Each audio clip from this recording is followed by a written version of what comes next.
Okay, greetings. Welcome to another episode of the Willard Preacher podcast. I'm Matt, and I'm joined, as always, by Gary, who is known as the Willard Preacher. Um, Gary has been evangelizing the students of Penn State for several decades now, and so we meet up maybe about every week or so, and we talk about things related to the faith. And how someone might seek and come to know God. So, how are you, Gary? I'm doing well. Very Another good. beautiful day in the neighborhood here. That's it. Yeah. I think we talked about starting off by talking about, I guess the general idea is, being a Christian in some sort of a public way. So, you wanted to talk about that? Yeah, there was a pitcher in professional baseball. I think he may have been for Toronto, if I'm not mistaken. Forget his name. But he had tweeted or retweeted a little video of a guy that was essentially saying why, as Christians, we shouldn't go to Target. You know, the Target is promoting homosexuality and transgendered and all that sort of stuff. And so he retweeted it and put it out there. And then I guess he got a lot of blowback. So I mean, I'm assuming he's a Christian because this guy was a Christian. He was reading from the Bible. He was saying why the Bible says we shouldn't go to Target. We shouldn't, promote or help in any way people that are espousing sin. And then a few days later, however long it was, he comes out and apologizes to the fans, apologizes to his family, apologizes to basically everybody but the Christians. And he's saying, look, I'm sorry I did this, I need to go to what I would call re-education camp, I need to go and learn more from the Toronto system here. And, I'm really, really, really, really sorry.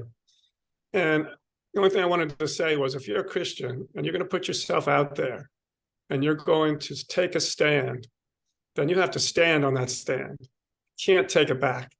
Unless you did something wrong, unless you said something that wasn't Christian and you're apologizing to the Christian community or whatever for saying something was Christian when it wasn't. But if you're out there and you're saying, homosexuality is wrong, trans is wrong, or whatever, then you have to know beforehand. You have to count the cost. Jesus said, count the cost. And so you have to count the cost. If you can't take the heat, then don't start to begin with, because he basically denied his faith at that point to get secular approval. And the secular community, the secular culture is never going to accept you if you're a Christian. The only way it's going to accept you is if you deny your Christianity. So if you can't take the heat, don't say anything to begin with. Just stay on the sidelines. You can pray, you can do whatever, but don't put yourself out there and then apologize, because it just looks really bad. It looks like you're denying the faith. It looks like you don't have a spine. It looks really bad. So I would just say to anybody out there, just make sure that you count the cost first. Make sure you can stand. Make sure you can take the heat. And then if you can, and you're going to take whatever heat that comes your way, then say something. But if you don't think you can take the heat, just don't do it. Maybe pray some more, get stronger in your faith, get to the point where you can stand. But it's so much worse when you go out there and then you back off and then you apologize. It just looks terrible. Mm-hmm. Yeah, a situation like that is really, well, and what it looks like is this person, like you said, doesn't really know or understand his faith enough so that he could be, within 5 seconds, he could be re-educated in this way, to where he is apologizing to everyone in his life. Doesn't look good. And it also, the other piece is that it shows the power of the intimidation from the mob, Right. Right. So now it just encourages that side to just be all the more demanding of these types of apologies. Yeah, it just gives them more strength. Mm-hmm. You're feeding the beast. Yeah. As soon as they know they can intimidate you, then that just fills them with all sorts of, strength or whatever to do it again and again and again and again. And they get that a lot, and that's why they keep doing it. the mob keeps pounding on Christians because Christians and or conservatives keep repenting. You know, oh, I'm sorry, I'm sorry, I'm sorry. You have to know, do you want the praise of God, the praise of Jesus, or do you want the praise of the world? Because you're not going to get both. So you have to decide which one you want the praise from. So he's apologizing to his teammates and everybody else. What about the Christian teammates? Do you have any Christian teammates? Did they want you to apologize? And what about the Christian fans? Did they want you to apologize? So he's clearly taking the side of the world at that point in time. Yeah. And again, you can't do both. You have to make a choice. And it's going to get worse and worse. And we're all going to have to do that. At some point, it's going to come for everybody. You know, you're not going to, you live long enough and eventually it's going to come for you. Yeah. And so so you have to strengthen yourself now, think in your mind, what am I going to do when this happens to me? You know, if I have to stand at my work, maybe they were looking at fire. I don't know if they could fire them with a contract and everything, but whatever they were looking to do, and maybe it was just the peer pressure, but whatever it is at work, maybe they threaten you with being fired, with school, maybe they threaten you with a bad grade. Whatever it is they can threaten you with, they will. And that's what you have to think beforehand. Am I willing to lose my job? Am I willing to get the bad grade? Am I willing to flunk this course? Am I willing to have all these people hate me? You know, and look, just turn off your social media if you don't like the heat. You know, and maybe fans will boo you. All right. So, use that as some sort of, incentive to shut them up by striking everybody out or whatever you're going to do. But again, you can't put yourself out there and then back off. It's better not to do it at all. Yep. Definitely. Okay. So, so that maybe in a similar vein, we can talk about what happened with this podcast the last week, which is, I would say maybe last, I don't know, Wednesday or Thursday, we posted episode 9. This is now episode 10, but we have posted episode 9. The title was On Homosexuality, where we basically were talking about why, as Christians, we would view homosexual behavior. Why do we regard it as sin? Why do we regard it as something that is ultimately not healthy or helpful to our spiritual life, especially? And that, now, if anyone that's listening to this probably has to take our word for it at this point until perhaps we repost something of a similar, in a similar way. But yeah, we didn't go out of our way to say that we dislike or hate anybody. We're certainly not asking for any sort of violence or anything of that nature. We were just basically trying to say, hey, this is a clear teaching of the Christian church. This is a clear teaching of, a lot of, we would say, traditional religions, actually. So it's a clear teaching. And so we're just explaining and defending why that is, how the viewpoint is. And of course, anyone would be free to comment about that or argue with us about it, have a discussion with it, and like adults, like civilized people. So we posted that on, I don't know, we posted that, I guess, on Wednesday or Thursday. And then I think probably Tuesday or Wednesday morning, something like that, I got a little message in our podcast email box saying, of course, that our video's been removed. And the language attached to that, actually, let me just real quickly, let me see if I can pull that up real quick. Yeah, I think they said something like it was hateful or something. Yeah. So if you've seen our podcasts, it was in the same vein.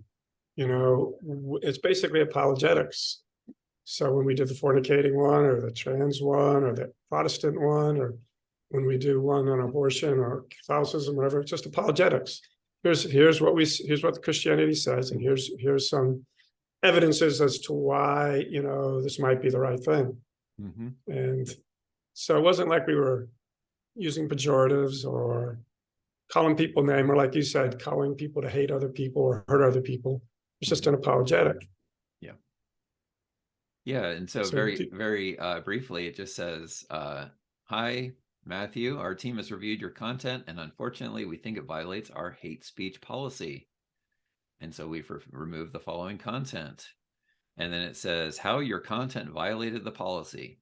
Content glorifying or inciting violence against another person or group of people is not allowed on YouTube.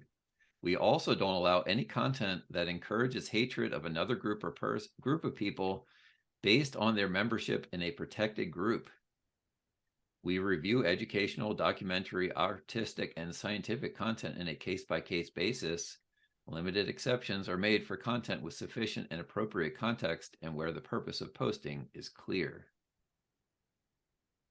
Now, a couple of things we might draw from that. I think the language itself says we don't allow content that encourages hatred of anyone based on being a member of a protected group.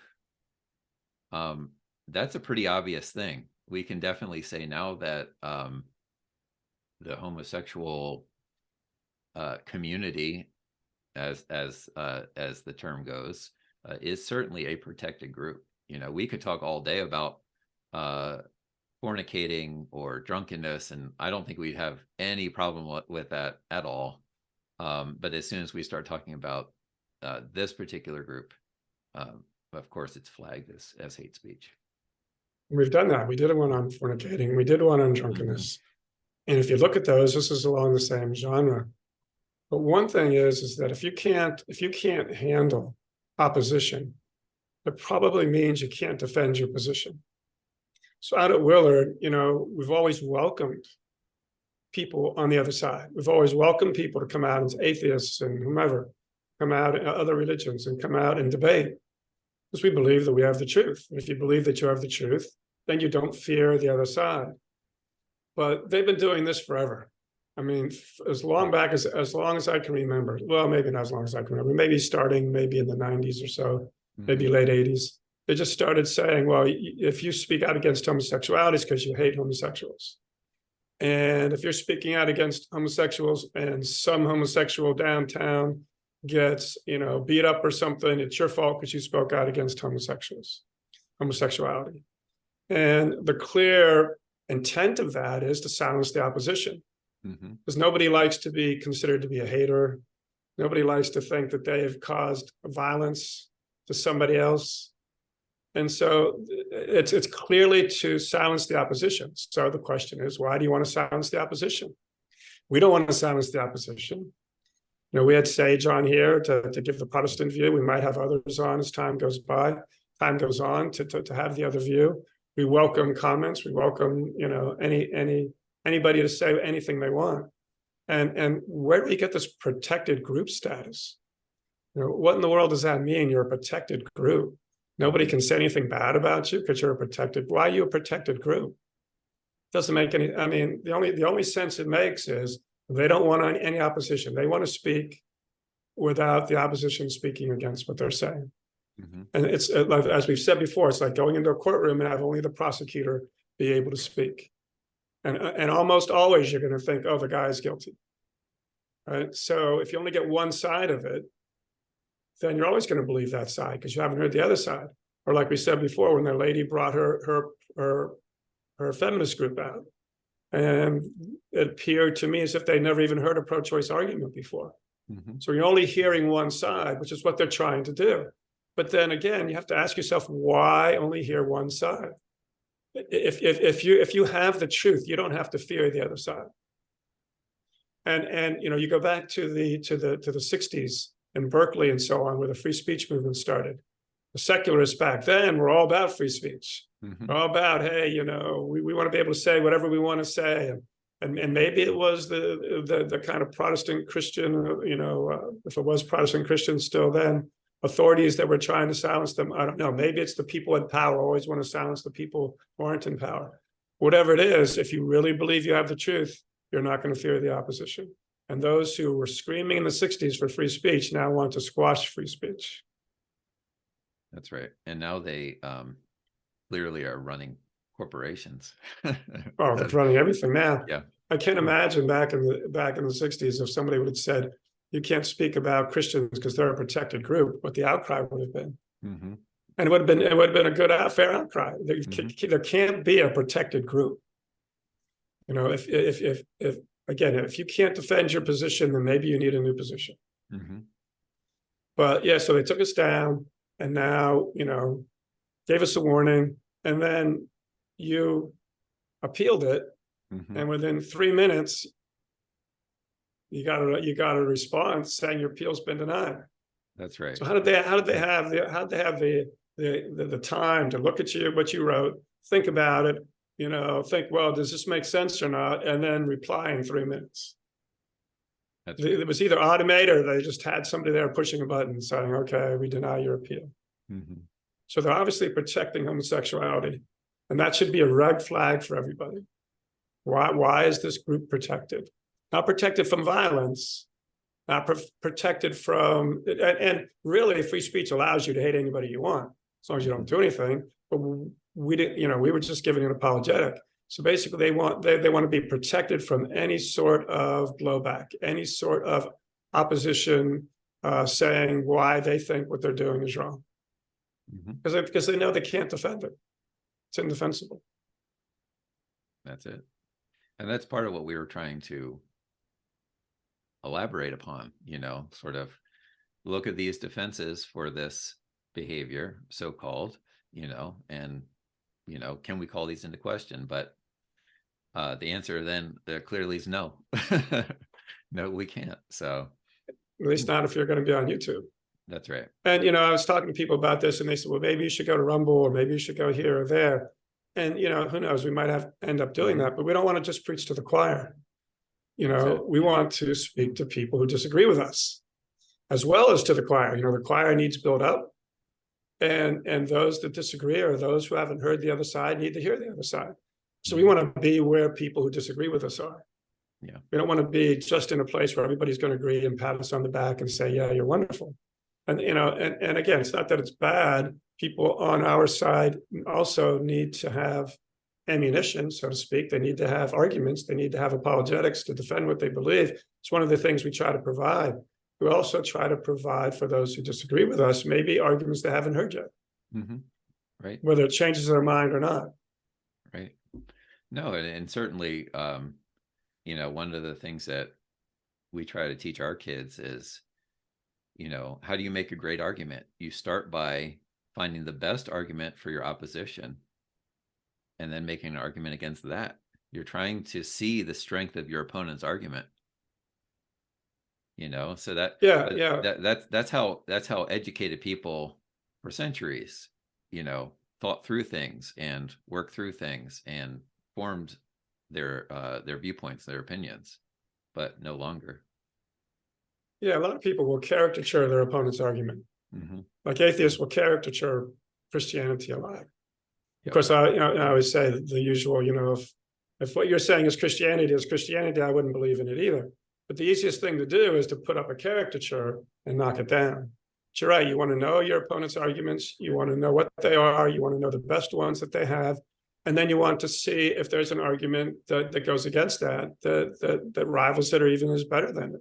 You're not doing yourself any good by just character. Or one of the things I used to hear when I was a Protestant was, well, the Bible says it and I believe it and that settles it. Mm-hmm. And I always thought that was dumb. You know, what does that mean? It just means you don't think. It just means you don't want to be challenged. You want to live in your little cocoon and believe what you want to believe, and you don't even know if it's true or not. You don't even care. You don't want to be challenged at all. We should all want to be challenged, because we should all want to know the truth. There was a guy out at Willard, not this past fall, I don't think, maybe the fall before. And I think he came from a branch campus maybe, and he was visiting. Mm-hmm. Somebody must have told him, you know, about what I do. And he came out, he wanted to enter into debate. So we entered into this prolonged debate. And finally, when he left, I said, look, you're a good debater. But, you know, sometimes he would just say things just to say them, just to kind of try to win. So, but it's not about just trying to win a debate. Of course, you're out there, you're going to want to win or whatever. But it's ultimately about finding the truth. Mm-hmm. You know, you enter into debate, a discussion, and you put your points forth, they put their points forth. And then maybe you can't do it at the time, But when it's all said and done, you leave and you think, okay, well, how did I do that? How did my arguments stack against his arguments? They didn't stack very well. Well, then maybe he's right. Or maybe I just don't have very good arguments. One of those two. And so you have to figure out, what is it? If he's right, okay, he's right. But if it just, you don't have the right arguments, then you have to go find them. And that's how, like, just like you were saying to your kids, that's how you build up your understanding. You know, if you can't answer something, you do the best you can, or you say, look, I don't know the answer to that. I'll check it out and get back to you, whichever one you want to do. But that's how you learn. That's how I learned. And I started preaching. Became Protestant Christian in August of '82. Started preaching in November. I didn't know hardly anything. I learned by doing it, giving it my best shot, leaving and saying, well, that wasn't very good, or that was very good, or that was kind of so-so. And then saying, well, is there a better argument for that? And I think in Christianity, since it's the truth, you're always going to have the best arguments, but you have to find out what they are. Sometimes the best way to find out what they are is to put yourself against somebody who disagrees with you. In fact, that's almost always the best way. Yeah. So arguments always sound good when you're in the choir and you're just preaching to the choir. It always sounds good. It's not until you get somebody else in there that says, oh, because a lot of times what happens is you have certain presuppositions in the group. So in Christianity, there's certain presuppositions, certain things that we all believe and take for granted. Well, somebody from the outside is going to come in and maybe challenge those presuppositions, but we might not. We might just take them for granted. So our arguments sound great amongst ourselves because we have all these things we take for granted, but they might say, well, what about this? And challenge one of those presuppositions. And now maybe that kind of changes things, and maybe you're thrown off a little bit by that. All groups have that. One of the things I would tell people is, especially if like they were Protestant and I was Orthodox, and they would come to me and we'd have a discussion. And they said, look, if you really want to find the truth here, go find your pastor or somebody that you believe really knows their stuff. Take the things I've told you and take it to them and see what they say. And come back to me or whomever and say, well, this is what they said. And then hear my response and take it back to them and go back and forth and back and forth. Eventually, it'll become clear. Eventually, one side will begin to be clearly at both sides, even assuming both sides know what they're talking about. But still, eventually, one side is going to start to come clear and take on this kind of enlightenment. This is obviously the truth here. But you might have to go back, a zillion times, back and forth and back and forth and back and forth until you finally start to see what each one is saying. That's the best way to learn.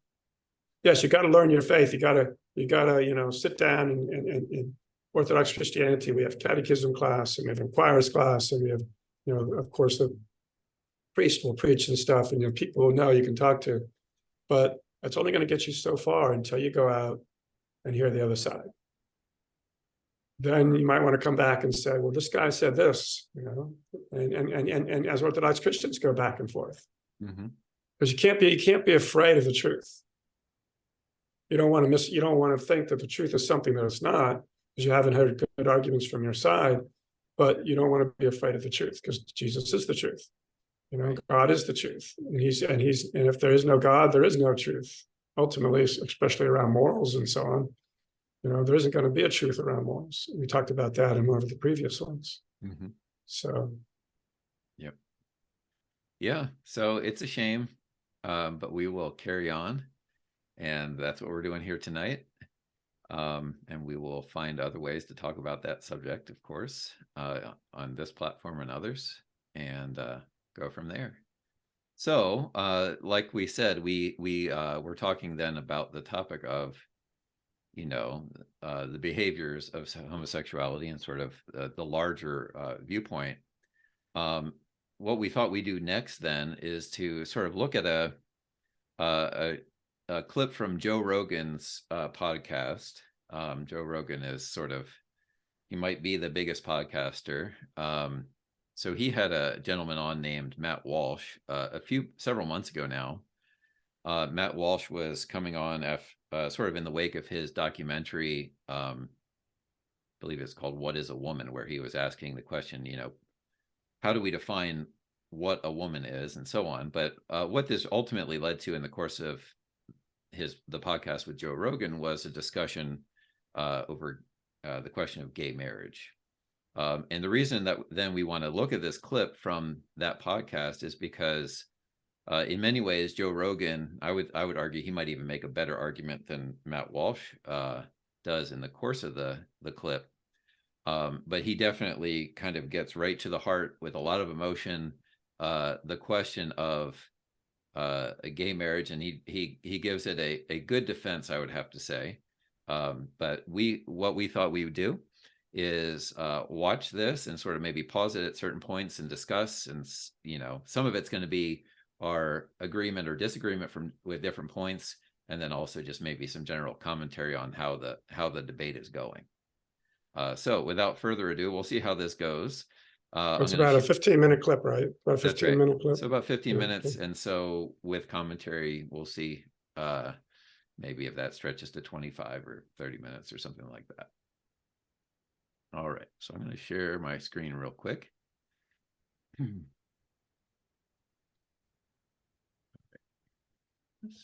So for the Joe Rogan Experience.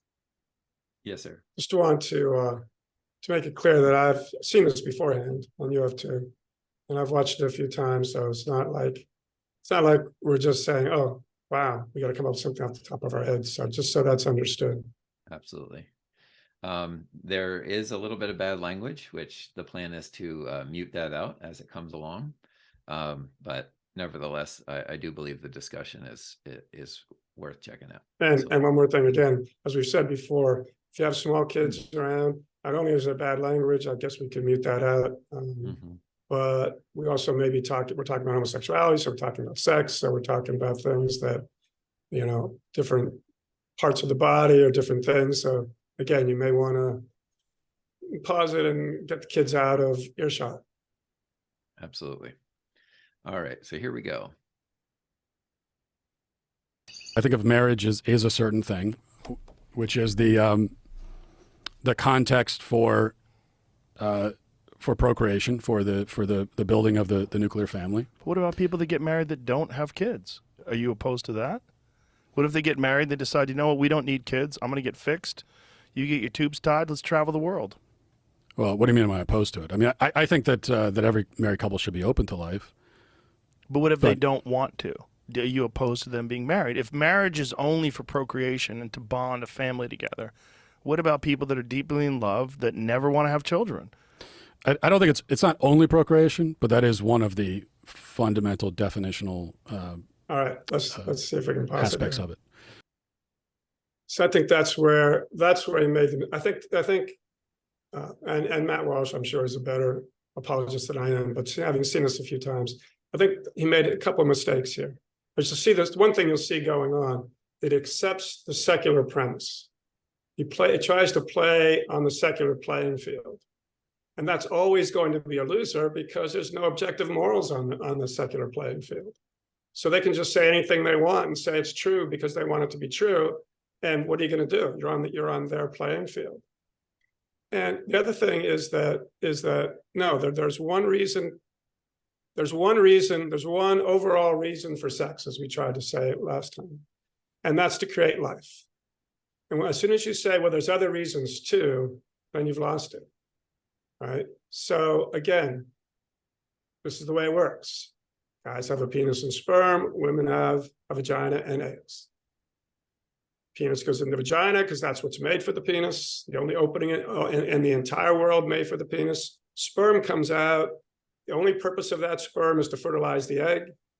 You can ejaculate that sperm anywhere in the world, and all it wants to do is fertilize an egg. You can put anything in that vagina you want, and all it wants to do is be fertilized by a sperm. That's the purpose of sex, and that's the purpose of marriage. Because let's say you've got a guy and a girl, let's say heterosexual marriage, which is the only real marriage, and they're living with each other. But they're not having sex, they're living like brother and sister. And they're sharing, the duties of the household. Maybe they're even sharing the monetary things, but they have no sexual desire for each other. It's just brother and sister. So what's the difference between that and getting married? Sex. That's the only difference. And the purpose of sex is to create life. So I think as we'll go on, I think he says it, Matt Walsh says it, but he doesn't really press it. Doesn't really say this is the reason for sex. So if you're going to get married, now there can be exceptions, right? I may be jumping the gun here, but there can be exceptions. You know, a good spiritual father could maybe give an exception here or there, and we can talk about that maybe as it goes on. But unless you establish that first of all, unless you establish you're talking from a Christian perspective, which I think he is, that has to be established first. And then secondly, you have to establish the purpose for sex, right? Because if you don't establish the purpose for sex as being the creation of life, which he said, but then he kind of said, well, and other things too.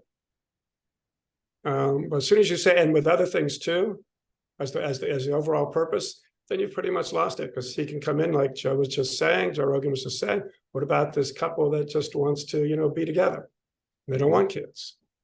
Well, then you have to ask, well, then why are you having sex? What's the purpose? That's right. So anyhow, Yeah, no, I absolutely. And yeah, so we'll continue then and see where it goes. Of course, there's more to marriage just than that. And what about people that are infertile? They fall in love and they realize that they can't have babies. And they don't really necessarily want to adopt. Is that okay for them to be married? Because then by definition, marriage falls into a completely different thing, because then it's a bond of love. It's a union of love. Sure. I mean, that doesn't change the nature of marriage, though. It's a little bit like I say that what's the definition of a woman? Well, a woman is someone who by her nature can conceive children in her womb and bear children. And then the response is always, well, what about women who are infertile? Does that destroy your definition of woman? And it doesn't, because you know it's still a woman's nature to bear children. Not every woman will, and there will be disease and infertility and old age and all these things that will preclude that. But it's still of her nature to do so. And I would say the same thing for marriage. I mean, it is natural in a marriage for procreation to occur. It's not always going to happen in reality, though, but that's still one of the natural functions of marriage.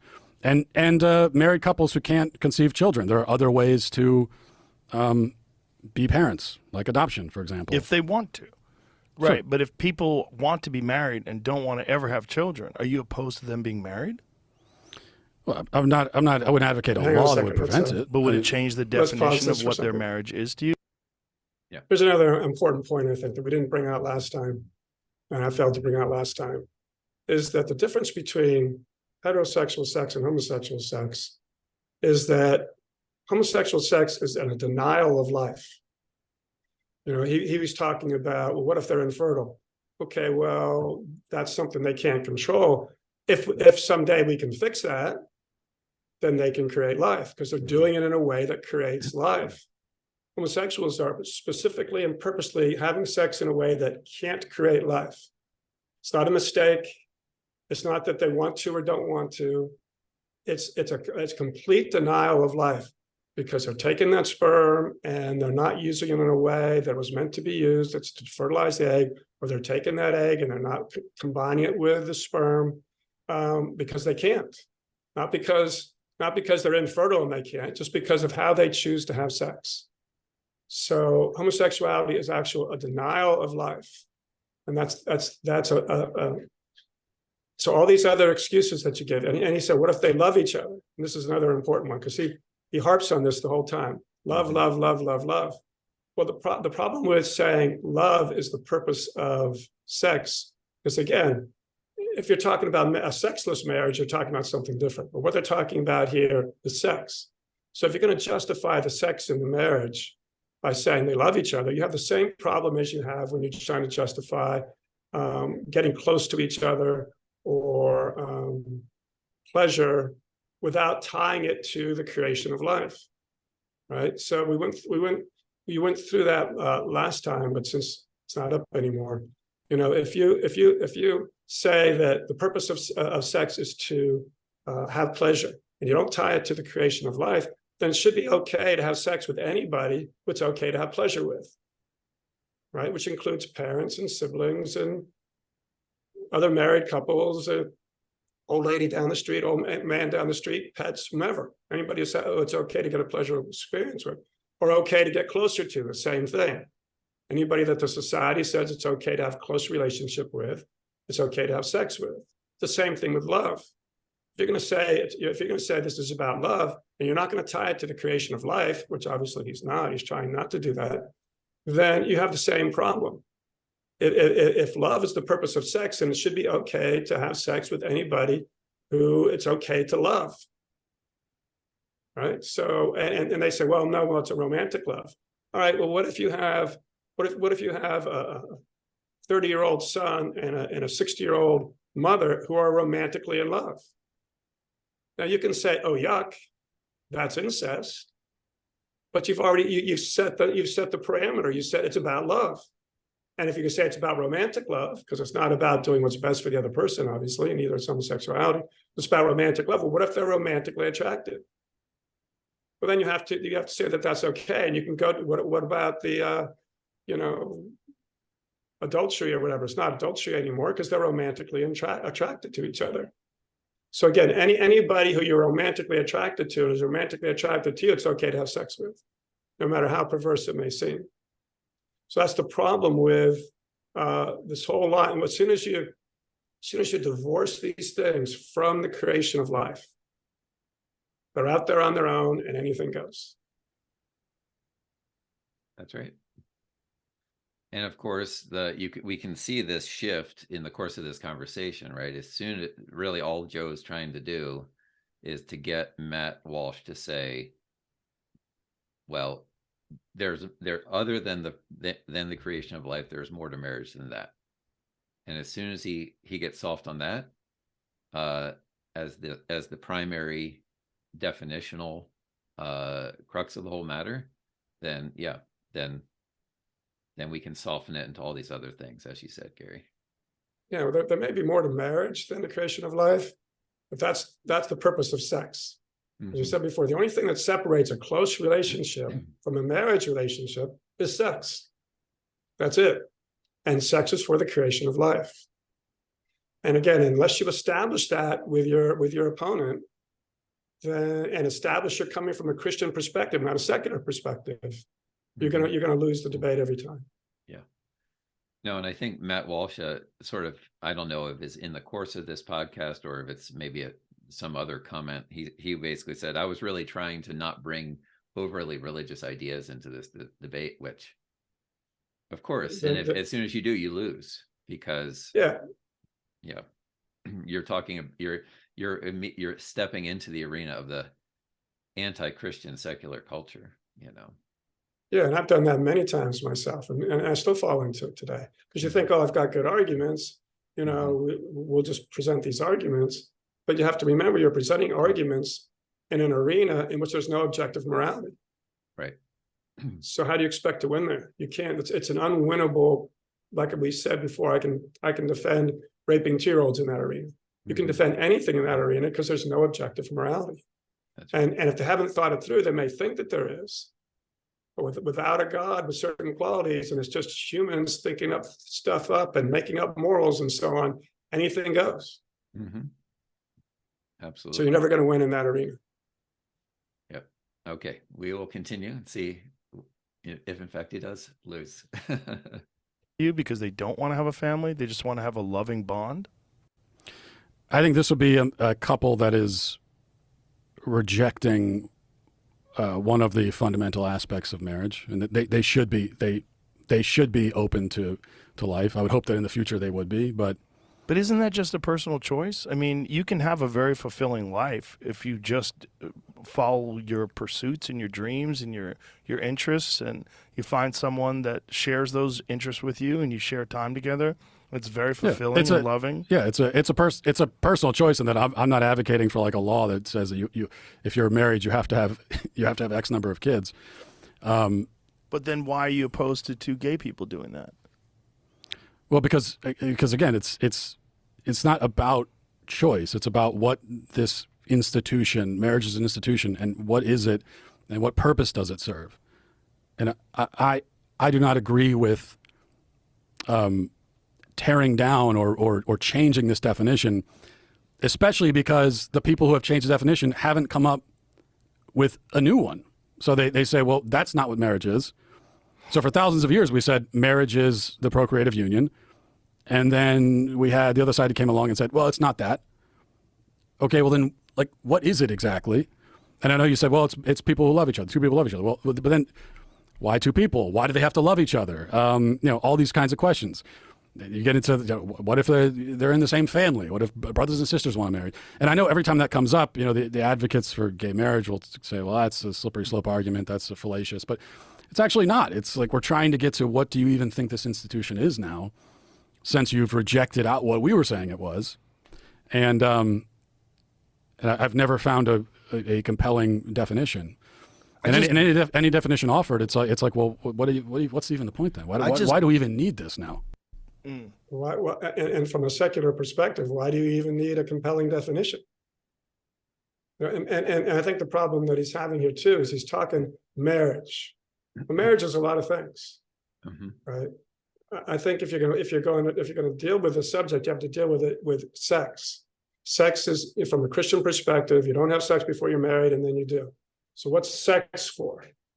I'm going to keep coming back to that, because you can't just say a procreative union and then go on to these other stuff that, oh yeah, marriage is this and this and this and this. Okay, well, let's just leave this one part out, because you're talking too broadly.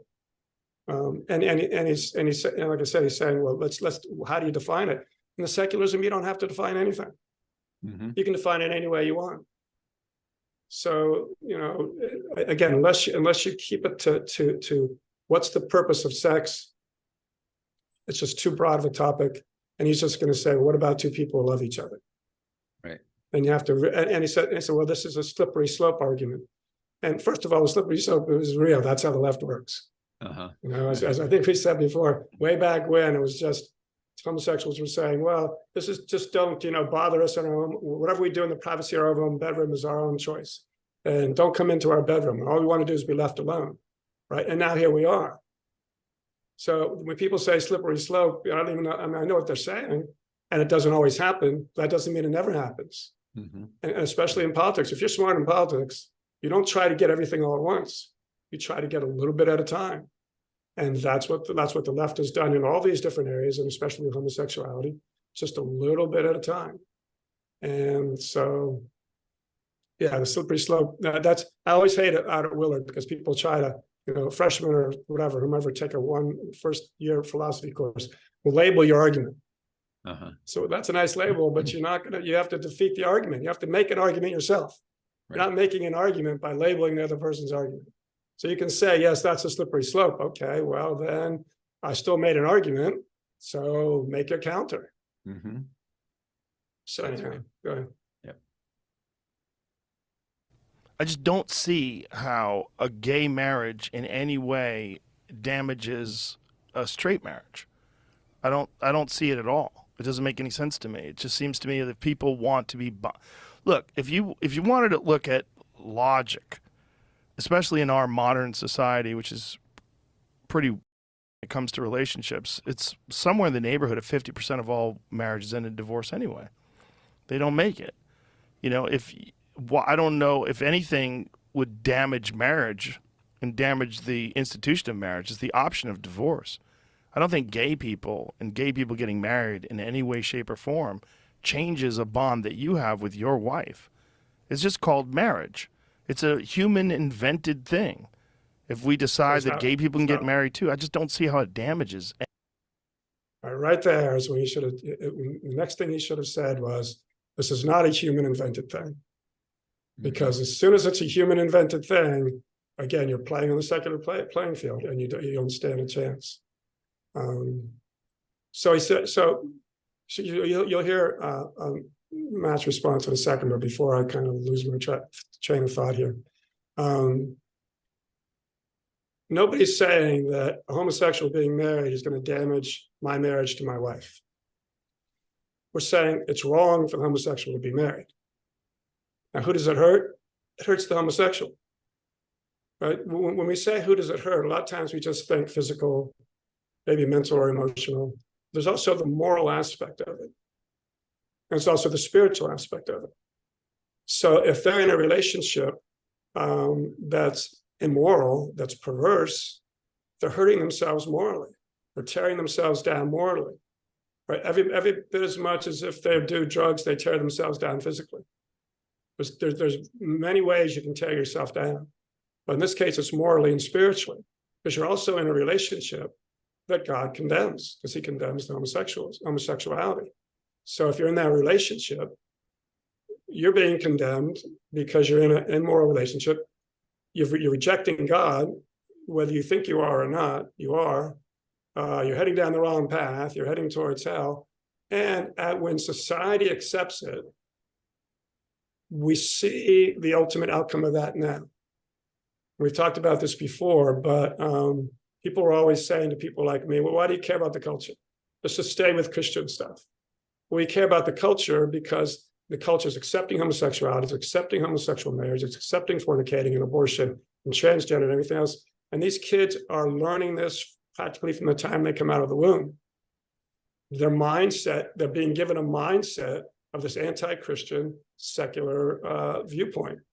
And by the time they get through high school and into college or whatever they go, their mind is so corrupted by this that they can't see straight. They couldn't accept Christianity because, or it would take a long time because it doesn't make any sense to them.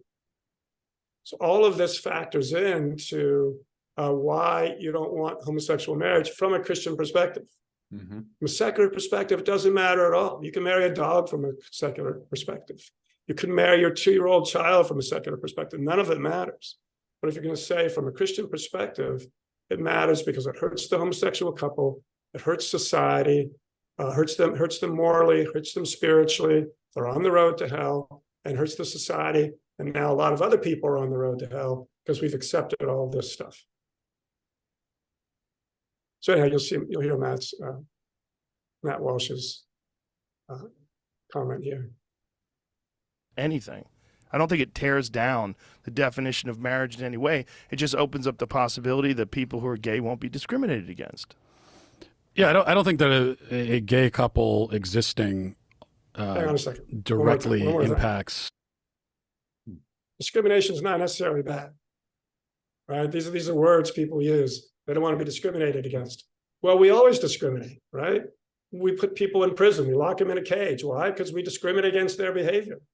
We discriminate against, people who think Christianity is wrong are discriminating. They're saying, you guys are wrong. So discriminating can be bad, like we saw back in the days of slavery and segregation and all that sort of stuff. But it's a basic moral foundation to discriminate between good and evil. So it's one of these words that's used by the secular left that's loaded that we as Christians stay away from. Oh, no, we don't want to be seen as discriminating. Well, we're not discriminating against them any more than they're discriminating against us. We're discriminating against their beliefs, they're discriminating against our beliefs. But they're the ones that accuse us of it, and then we back away and say, oh, no, we're not doing that. Well, of course we are. But it's not necessarily wrong to do that. They're doing it also, and they don't think it's wrong to do it when they do it. That's right. Hate to stop this every 2 seconds, but yeah, absolutely. It's going to happen, I guess. There's a gay couple and wherever, and I'm with my wife in our house. Like obviously, right. There's not. But I'm not talking about on the individual level. I'm talking about on the societal level. Right. I would agree that divorce, especially this no-fault divorce, rampant divorce, I don't think it's as high as 50%. I know that's often quoted. I'm not sure where that comes from, but it is high. It's too high. And Chris Rock has a great joke about that. He said those are just the people with the courage to get out. It's like, how many cowards stay? But it's also true that the advocates for what we call now traditional marriage, which I just call marriage, but the advocates for traditional marriage put themselves at a disadvantage by especially in the churches, like allowing this rampant divorce to occur. And then you've already sort of given up on some marriage is supposed to be monogamous and permanent, as well as procreative. Well, you've given up monogamy and permanence, and so now it's not. That's 2 of the 3 legs gone, and so now this assault was waged on the procreative part of it, and it was difficult to withstand it because the institution had already been weakened. So I agree with you there, but my answer to that is to try to reinforce what marriage is, not to just give up on it entirely. And I still think you're left with this question of, like, if marriage is not what I'm saying it is, then why do we even need it? What's the point? I mean, you're saying it's a man-made institution. Yes. But you're also, like, the way that you're presenting it, it's a totally meaningless institution. No. They don't need it at all. No, it's not meaningless. Stop for a because second. That's exactly where he should have jumped in and said, no, it's not a man-made institution, because he accepted his premise. And once he accepts the premise, then okay, it's a man-made institution. We can make it anything we want. That's it. Right. Yeah, and of course we've heard that sort of argument before too, as far as heterosexual marriage has fallen apart. Therefore, what is that supposed to mean? Yeah, it's fallen apart, so let's further demolish it. That's not a good argument, actually. That would be the argument for reaffirming a Christian view of marriage. Yeah, you're right. That's a good point. I mean, just because, and why is heterosexual marriage falling apart? Because we've bought the secular view of what love is. That's it. Yep. Love is just this romantic infatuation. So we get, it's a Hallmark movie. So we get married with this, wrong idea of love, this infatuated, romantic, emotional idea of love. Inevitably, that goes away. So inevitably, you think you've fallen out of love, and things get bad because they're not making you feel like they used to make you feel. You're not making them feel as like you used to make them feel, because this is all about how you feel. It's selfish, self-centered. You suck the life out of the other person, and inevitably it's going to go down. Unless you change it, inevitably it's going to go downhill. Mm-hmm. So our first mistake is, as Christians even, is to buy the secular idea of what love is. Unless love is seeking the highest good of the other, even if that means the sacrifice of yourself, if it's something less than that, it's going to tend to fall apart. And even if you don't get divorced, your marriage is still going to be not what it should be. Mm-hmm. But yeah, whether all heterosexual marriages fall apart, let's say all heterosexual marriages fall apart, that just doesn't justify, like you said, it doesn't justify homosexual marriage. Mm-hmm. You have to justify homosexual marriage on its own basis. You can't say, well, heterosexual marriage falling apart, so homosexual marriage is good. Yeah. No, that's a disconnect. That doesn't make any sense. That's it. It means something to the people that get married. So it's just a subjective, symbolic thing. I mean, what? Yeah. So if you're kind of what it is. Look, there's a massive responsibility when you're married and when you have children. Again, that's a second. Keep your family together. I know I'm repeating this, but that's a second chance. Mm-hmm. Oh, it's just a symbolic, thing. Well, yeah. All right. Now what? You've accepted that premise. How do you argue against that premise? Yeah, this is debate 101. how to lose the debate. Yeah, accept all the premises of your opponent. Right. Yep. There and you raise and keep everybody happy and healthy, and there's great reward to that. Yeah, but it doesn't always work out. It's people change. It doesn't always work, and so I don't think it should be outlawed because 50% of the people fall apart. Just like I don't think it has any effect whatsoever on a straight couple if a gay couple decides that they want to make it official. And that's what it is to them. It gives them a feeling that they're accepted and appreciated and that they're not discriminated against because they happen to be homosexual. All right. So what did he say there? The accepted and appreciated, and that's right, because we're affirming that this is good. That's what he wants. That's what they're doing, affirming that this is good. Now, if it is good, fine. If you can show that to be true, fine. But if it's not, then you're not doing them any favors. You're not doing the society any favors. You're not doing the kids as they grow up any favors. So yes, that's exactly what's happening. We're affirming this is good. That's why for so long they didn't want civil unions. That was a stepping stone. They always wanted marriage, because that puts them on equal footing with heterosexual marriage, which means that their behavior is equal with heterosexual, their sex is equal with heterosexual sex. And that's exactly what he's saying here. By affirming marriage, you're affirming that their behavior is good. That's why we as Christians have to stand against it, based on Christianity, not based on secularism. That's right. Well, what you're articulating to me is the damage that's done by gay marriage to the institution of marriage. But how is it done? How is that Because- in any way damage straight people? Because we are making the institution meaningless. But it's not meaningless. Well, but you it's just very said- meaningful to the people that But have it. subjective, symbolic, and it's about your own personal feelings. Isn't it, though? Well, no, I would say that it's not. It's Well, if it's not subjective and it's not symbolic, it then codifies and protects and gives a name to a thing that actually exists, which are man, woman couples creating people, creating babies. but not always. Right, You but again, don't- that's still the nature of the union. So But Hang on what a is the second. percentage of people today that are married? What Rogan should have said there is, well, why is that the definition? Why does it have to be codified? Why does this have to be it? And if Matt Walsh wasn't willing to bring God into it in Christianity, he couldn't have answered that question. Because Matt was saying, this thing called marriage needs to be codified. Why does it need to be codified the way it's always been? Mm-hmm. I see a lot of conservatives saying we have to preserve the traditional view of marriage, or the traditional view of this, the traditional view of that. Why? I mean, we certainly aren't going to say that everything that was going on 2,000 years ago is good today, or anything that the institution of slavery. How long did that go on? We're going to say, oh, well, that was good because it went on for so long. It's traditional. Everybody believed it. That's a very bad argument. But again, if you don't bring God into it, that's all you can say. This is the way it's always been. Okay, well, something can always be wrong as well as always being right. So why was this always wrong? And why has heterosexual marriage always been right? Without bringing God into it, he can't answer that question.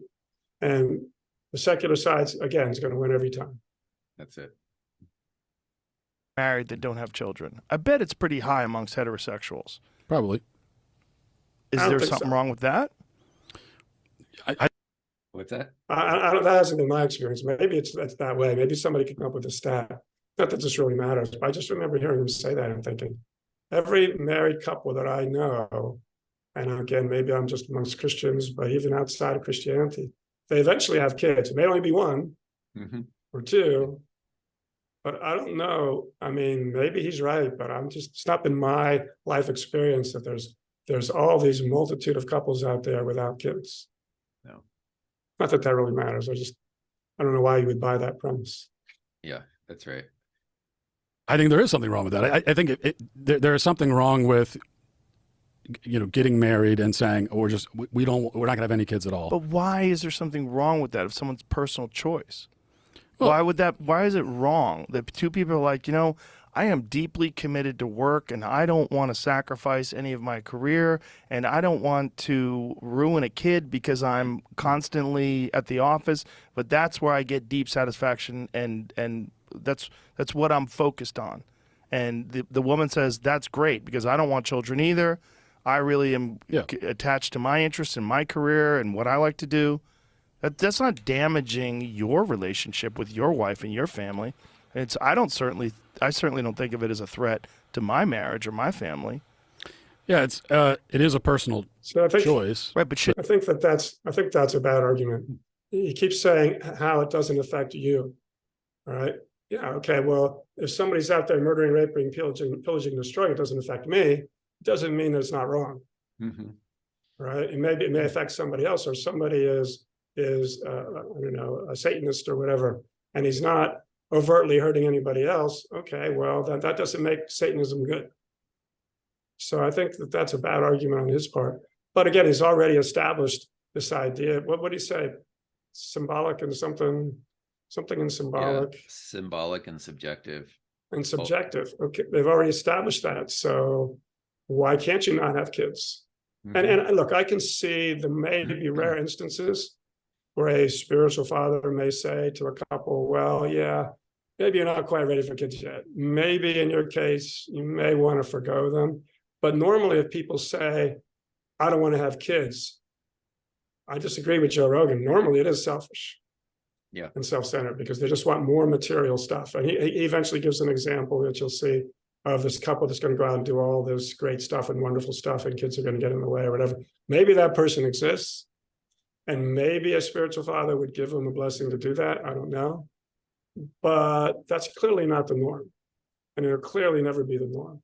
The norm right now is I want more material goods. I want a bigger house. I want nicer cars. I want more personal freedom. And he even kind of alluded to this, and he says that's not selfish. Well, is That's not actually bringing kids kind of- into the world not selfish? Yeah. You're not giving that kid a chance at life. You say, well, does that mean you have to have 100 kids and every possible kid you can have? Doesn't necessarily mean that, because people do have limits and so on. And again, maybe there is somebody out there that has a limit of no kids, and maybe spiritual father says, okay, we don't want you living fornication. We don't want you just getting laid because you can't control yourself. Paul said something about it's better to marry than to burn or whatever. So maybe you could apply that and say, okay, in your case, we're not going to say you have to have children or whatever. You can't use artificial birth control, but you don't have to necessarily go out and try to have children. But that's going to be very, very rare. And you never make policy based on the exception. Mm-hmm. And he's going to bring up this exception of this unbelievable couple that just is like, I don't know, Mother Teresa on steroids or something. It's going to go out and do all this great stuff and make the world into a paradise. Well, first of all, nobody's going to do that. Second of all, if that couple existed, and if a spiritual father thought it would be good for them to be free of that, but they still cannot control themselves sexually, well, you still have the idea in a Christian marriage of becoming more Christ-like. The two people make themselves more Christ-like, just like in a monastery. All the people there make themselves more Christ-like that way. But you can't have that in homosexual marriage because you're already starting in sin. Mm-hmm. So you can't start in sin and make yourself more Christ-like. So there's those two basic understandings of a Christian marriage. Yes, to create life, that's what sex is for. On rare occasions, very rare occasions, maybe that's, you can get a blessing not to do that. Very, very rare occasions. But the other thing is to become Christ-like, and you can fulfill that. Not the way I don't think Joe Rogan's thinking, but you can fulfill that. But not in homosexual marriage, not in a marriage based in sin. No. Well, and Joe Rogan a second ago was also saying something along the lines of, he said, well, why is that wrong? And first of all, from the secular position, why is anything ever wrong? Right. But then he goes and really describes a situation where this couple is acting in an extremely selfish way. I want to feed my career. I want to do this. I want to do that. So yeah, you could definitely characterize that as selfish. Yeah, it's all about me, what I want. Yep. Right. Shouldn't people be allowed to make those personal choices? Like, isn't that a fundamental aspect of what it means to be American, to have that freedom? Well, right. Yeah. But right now we're not talking about what people are allowed to do. I'm not saying Well, that. we're talking about marriage, gay marriage. A couple of things here. There's just so much that we could talk about. First of all, freedom isn't, again, just being free to do absolutely anything. I'm sure Joe Rogan would agree that we're not free to rape, murder, pillage, and destroy.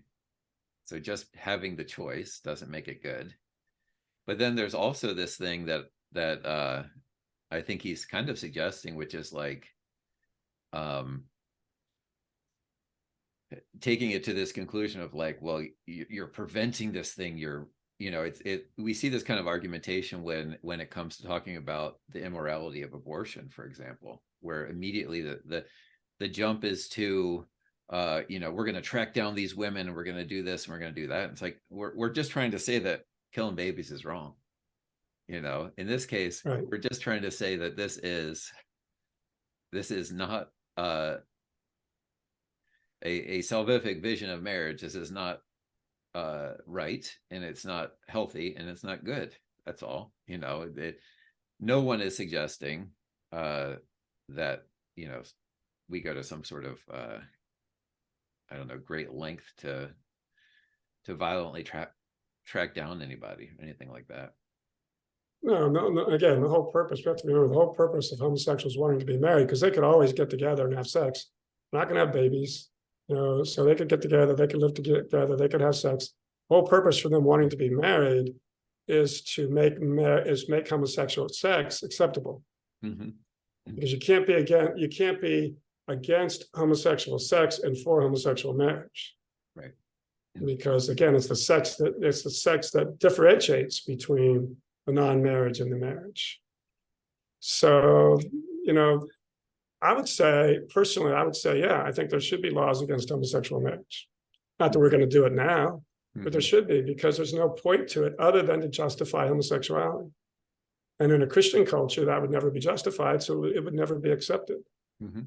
And sometimes, I know sometimes it's not politically correct for we as Christians to say, yeah, we best not to have homosexual marriage. Oh, you're trying to destroy homosexuals or whatever. And we're just saying that you first have to show that homosexual sex is right and good before you're going to get us to believe that they should be married. So those two things go together. We can show heterosexual sex is good. Penis, vagina, sperm, egg. It's the way it's been created to be. That's the way God created it to be. You don't even have to be a Christian to know that that's what happens. That's the way it is. So you can justify that easily. You can't justify homosexual sex, other than to say that they love each other. And we already kind of dealt with that. Okay, we were just discussing straight couples who choose Straight not to have couples kids. choose. Yeah. That's also a personal freedom issue, Right. isn't it? Yeah, and I'm not saying that straight couples should be legally required to have kids, but I if you're asking me, do I think it's the right choice to just get married and choose not to have kids ever? I do not think that that's the right choice. It's their choice, but people can make choices that are wrong. Stop. And you can disagree. How is it wrong? So he did it again. He just made it a personal opinion.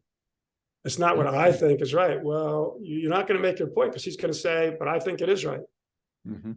And now what are you going to do? If somebody says it's right, somebody says it isn't right, and it's just a personal choice, because he just basically affirmed Joe Rogan's assertion that this is just a personal choice. So how do you once you affirm that, how do you say it's wrong for somebody other than you? That's it. Wrong if they have a fulfilling and wonderful life together with that choice. If their thing is that they just want to have a bond between the two of them to just like take it to the next level, let everybody know, like, we are married. If I die, my money's going to go to Helen. And if Helen dies, I'm going to mourn her because she was my wife and now I'll be a widower. Like, to some people, that distinction gives them peace and security and makes them feel better about the relationship, that they're both so committed that they've legally signed documents that say that they're bound by law and under the eyes of God or whatever you believe in. Yeah. Right. Let's stop see that. this? As Christians, we don't want them to feel good about their relationship. We want them to feel bad about their relationship, because as long as they feel good about their relationship, they're still heading to hell.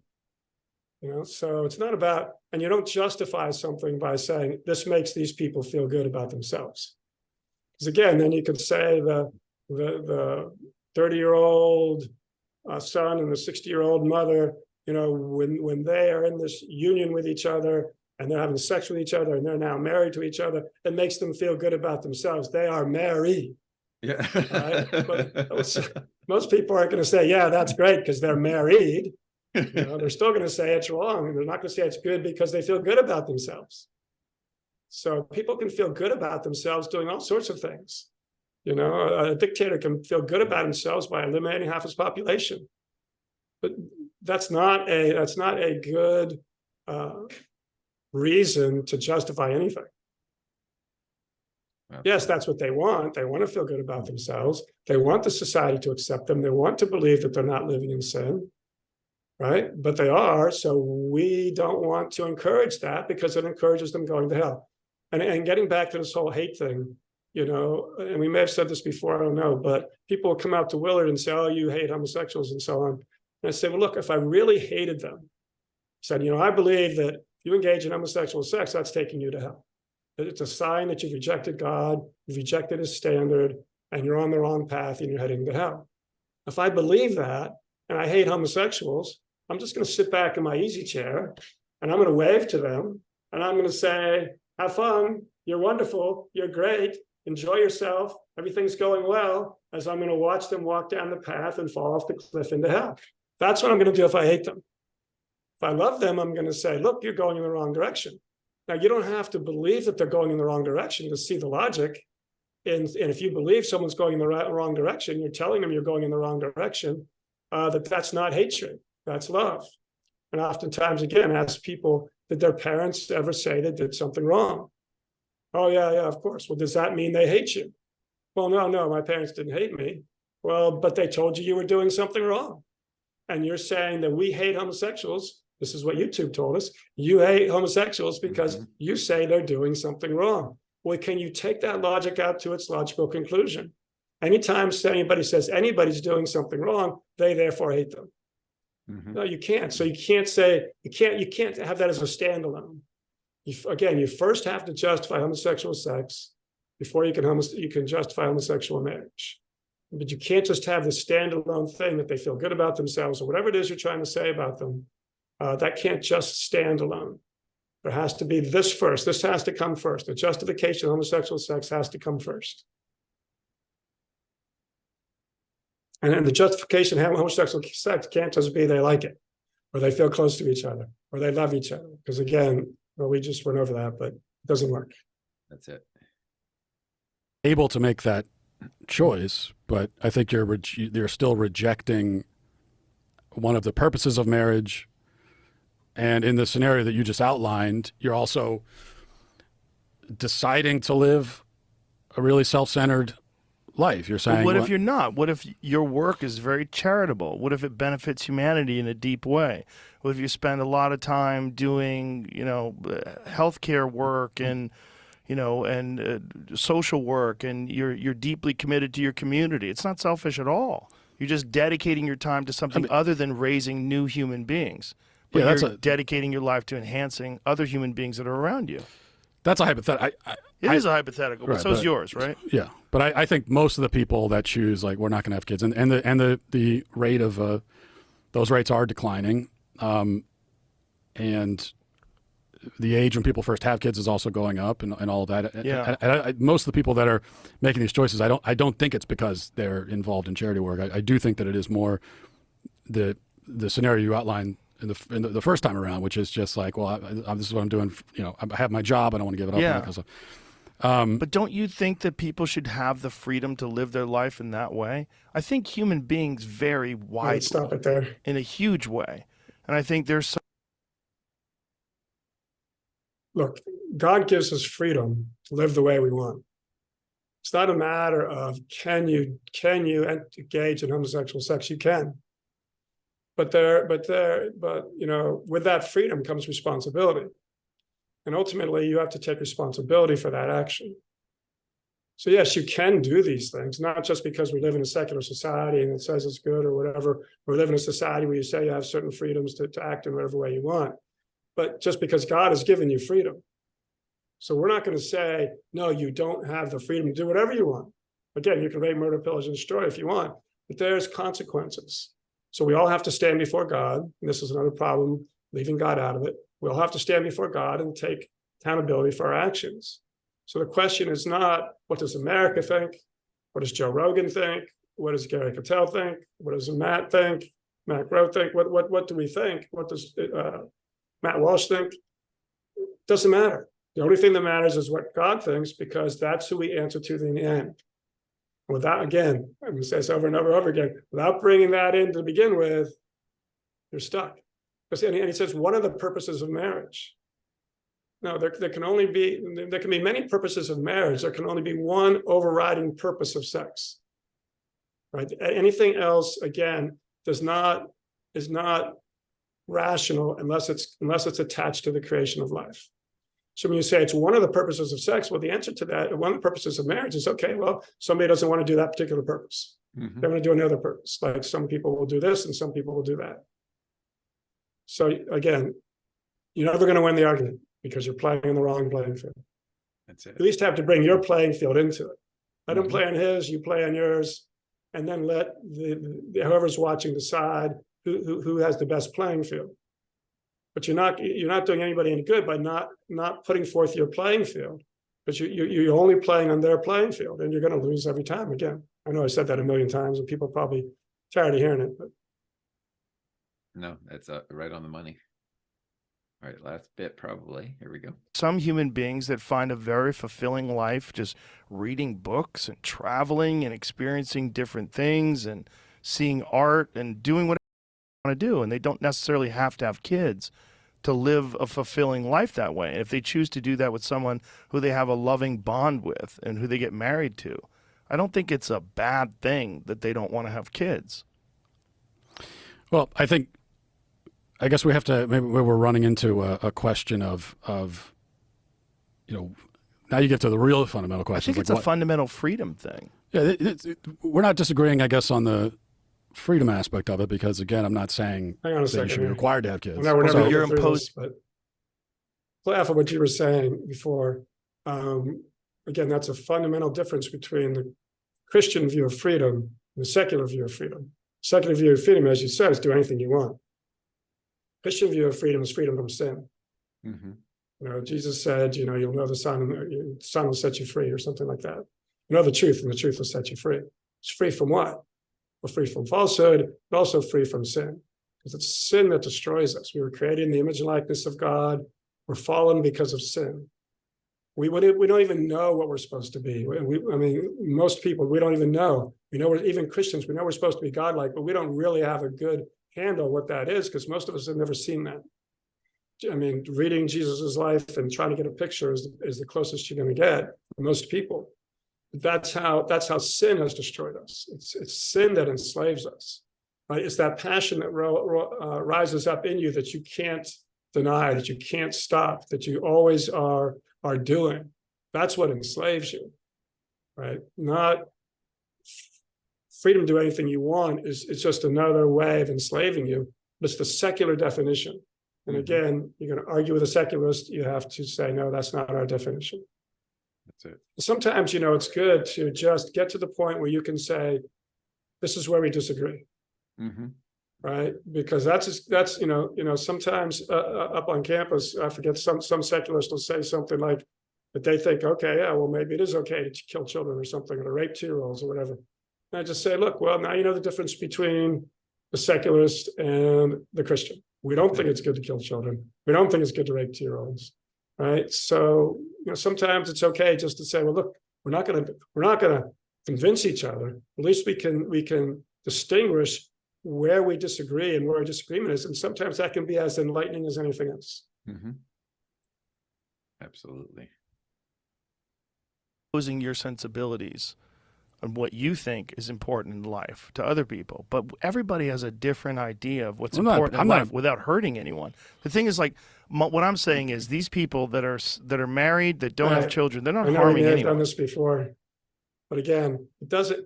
Yes, you are harming other people, but the most important thing is, are you harming yourself? Mm-hmm. Right? Whether you're harming you and your homosexual whatever can be on a deserted island somewhere, nobody else is around. So you're not hurting, nobody even knows you're there. You're not hurting anybody else, you're not corrupting society, you're not corrupting other people, you're not taking them away from Christianity, but you're hurting yourself. Mm-hmm. But you're only going to be able to know that if you start from the Christian perspective.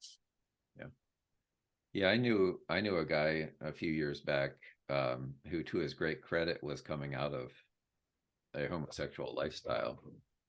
And, he just basically boiled it down. He said, the reason why,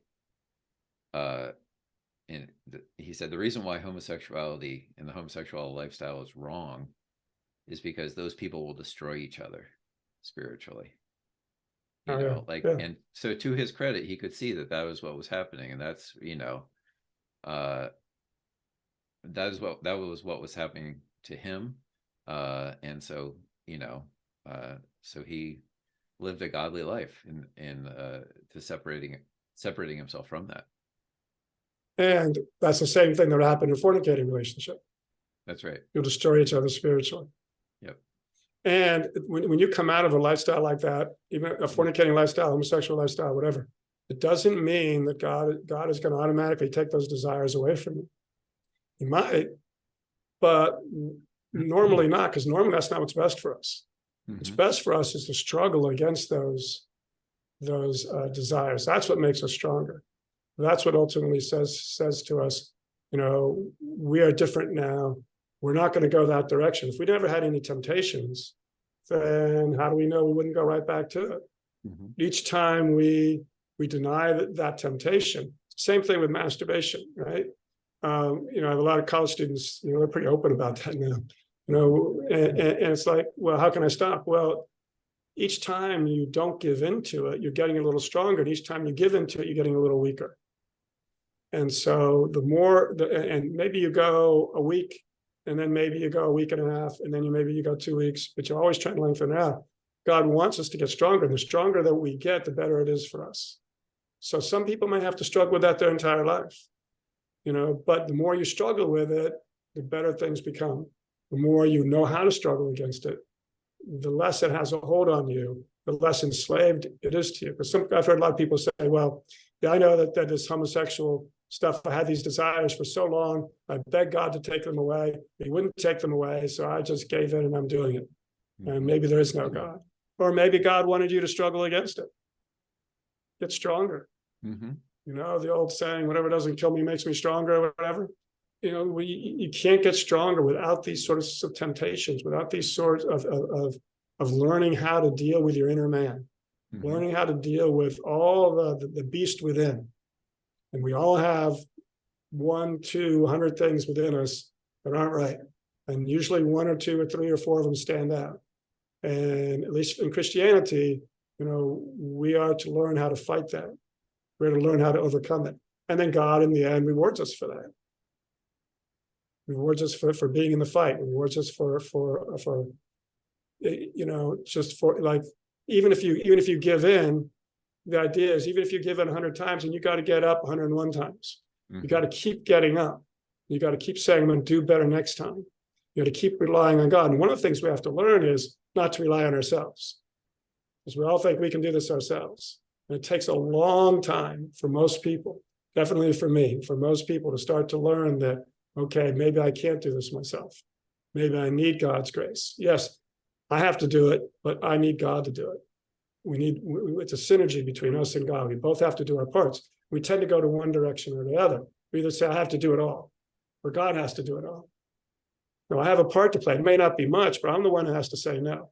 Mhm. I'm the one that doesn't have to give in. Now I need God to strengthen me.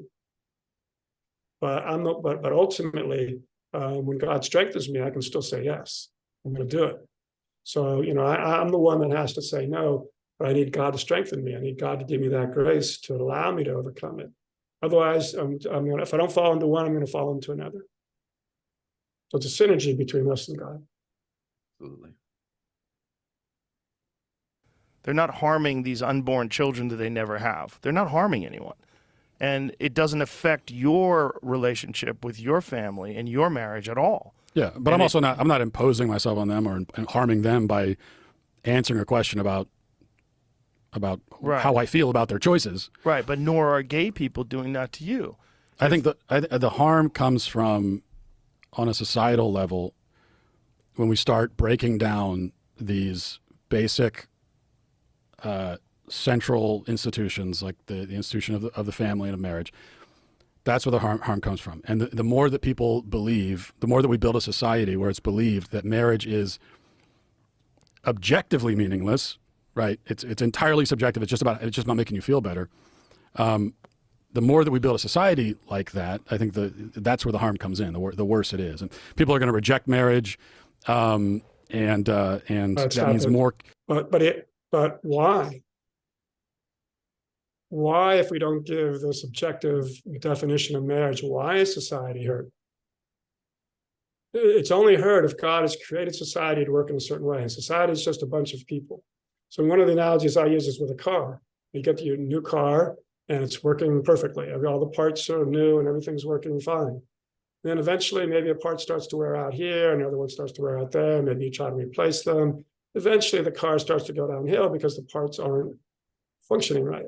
And eventually that car is going to not be able to function at all. That's kind of how the way of society is. It's God who has created society to work in a certain way. Without saying that, he's trying to say, well, society is going to go downhill, But without God, there's no way society is supposed to be. Mm-hmm.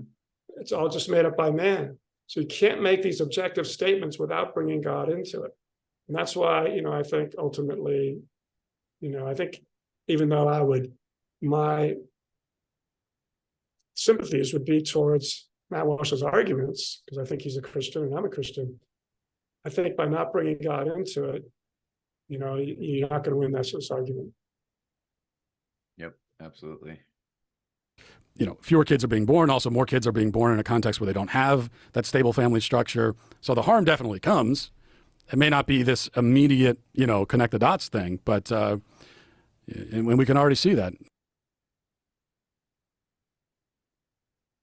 All right. So, his final point about the overall damage to society, I think, I think he's right, but again, only from the Christian perspective, right? Because Right. if we're starting from this, the point of God has created us all, he has put things forward to order society. Family is the basic building block of society. As Christians, we don't like to see the family unit trivialized, denigrated, and broken apart, because we know that the devil likes that. We know that that sort of instability is not good for anyone coming to seek and know God. If children